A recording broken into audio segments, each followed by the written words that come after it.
آپ نے حضرت عمر سے فرمایا عمر تیرے زمانے میں ایک شخص آئے گا، اس کا نام ہوگا اویس،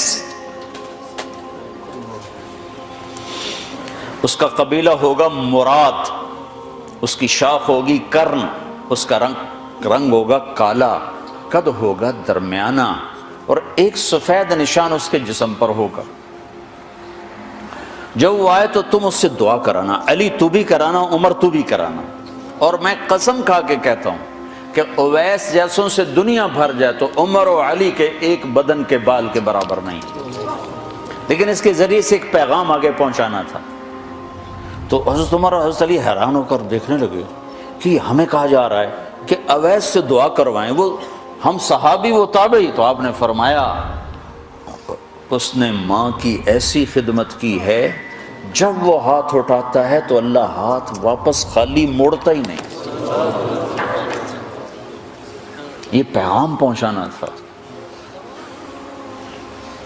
کہ ماں باپ کے آگے جھکو۔ جس دیس میں آپ رہتے ہیں یہاں کام کی رفتار بہت تیز ہے، ماں باپ اگر موجود ہیں تو کم ہی کچھ نصیبوں والے ہیں جن کو کچھ اولاد کی خدمت ملتی ہے، ورنہ دیواروں کے ساتھ ہی زندگی گزر رہی ہوتی ہے۔ تو عمر رضی اللہ عنہ جب خلیفہ بنے تو ہر سال حج کرتے تھے، ہر سال ان کو ڈھونڈواتے۔ اب مجھے یہ نہیں پتا درمیان کے کوئی سال ہوں گے کہ ایک سال آپ نے حج پر سارے حاجی اکٹھے کر لیے، ایسے اپنے سامنے کا کھڑے ہو جاؤ بھائی، سب کھڑے کر لیے، کہنے لگے بیٹھ جاؤ سارے یمن والے کھڑے رہو، تو سارے بیٹھ گئے، یمنی کھڑے رہے، کہ سارے یمن والے بیٹھ جاؤ، قبیلہ مراد والے کھڑے رہو، تو سارے یمنی بیٹھ گئے، مراد والے کھڑے رہے۔ اس سال میں یمن گیا جماعت میں تو اویس کرنی کے گاؤں گیا، ان کی جگہ پیدا ہوئے، جو ان کا قبیلے کے لوگوں سے ملا، اس علاقے سے گزرا، دیکھا کہ اچھا یہاں وہ ہستی پیدا ہوئی تھی۔ خشک پہاڑ ہیں، بالکل خشک پہاڑ۔ پھر آپ نے کہا مراد والے بیٹھ جاؤ، قرن والے کھڑے رہو، تو صرف ایک آدمی باقی بچے۔ تو آپ نے اس سے پوچھا تم قرنی ہو؟ کہ جی ہاں۔ اویس کو جانتے ہو؟ کہ جانتا ہوں، میرا سگا بھتیجا ہے، میرے بھائی کا بیٹا، لیکن وہ تو تھوڑا پاگل سا ہے، آپ اس کا کیوں پوچھ رہے ہیں؟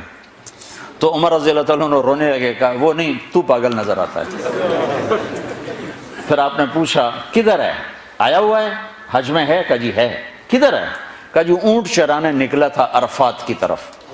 تو حضرت عمر نے حضرت علی کو ساتھ لیا اور دوڑ لگائی اور پہنچے عرفات کی طرف، تو دیکھا تو ایک آدمی ایک کیکر کے درخت کے نیچے نفل پڑھ رہا اور اونٹ اس کے چاروں طرف چل رہے ہیں۔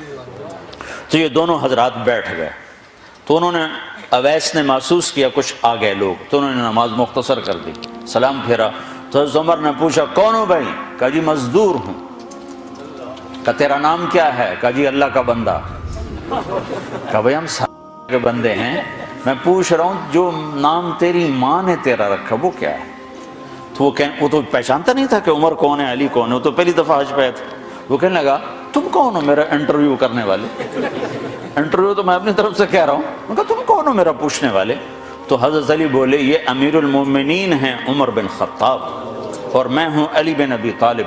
پھر وہ ایسے ایک دم گھبرائے، دونوں کو سلام کیا، میں معذرت چاہتا ہوں میں نے پہچانا نہیں۔ تو عمر رضی اللہ عنہ نے فرمایا ہاتھ اٹھا، ہاتھ اٹھا۔ برمنگھم والوں کو پیغام پہنچے کہ ماں کی خدمت کیسے کی جاتی، کہ عمر جیسا ہاتھ اٹھوا رہا ہے، علی جیسا، علی جیسا۔ تو وہ کہنے لگے میں آپ کے لیے کیسے ہاتھ اٹھاؤں، میری اوقات ہے کہ میں آپ کے لیے دعا کروں؟ کہاں، ہمیں ہمارے نبی کا حکم تھا کہ اویس آئے تو اس سے دعا کروانی ہے، کہ جب وہ ہاتھ اٹھاتا ہے تو وہ ہاتھ خالی نہیں آتے۔ کس وجہ سے؟ تہجد، جہاد، تبلیغ، ذکر، تلاوت، تسبیح، حج، عمرے، نمازیں، روزے، ذکر، تلاوت۔ کس وجہ سے؟ نہیں، ان میں سے ایک وجہ بھی نہیں، ماں کی خدمت کی وجہ سے۔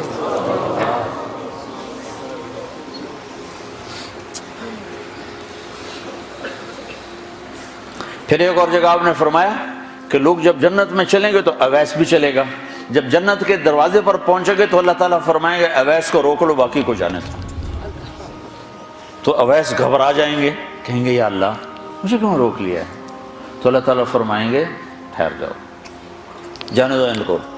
ہاں بھائی اب یہ سامنے جہنم کے لوگ کھڑے ہوئے ہیں، تو شفاعت کر، تیری طفیل لاکھوں انسانوں کو جنت میں ڈالو، تجھے اس لیے روکا ہے کہ تو شفاعت کر، جدھر تیری انگلی اٹھتی جائے گی ان کے لیے جنت لکھتی چلی جائے گی، ان کے لیے جنت لکھتا چلا جاؤں گا، جدھر جدھر تو انگلی اٹھائے گا۔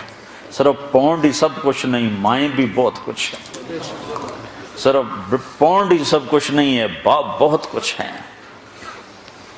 وَقَضَىٰ رَبُّكَ أَلَّا تَعْبُدُوا إِلَّا إِيَّاهُ وَبِالْوَالِدَيْنِ إِحْسَانًا۔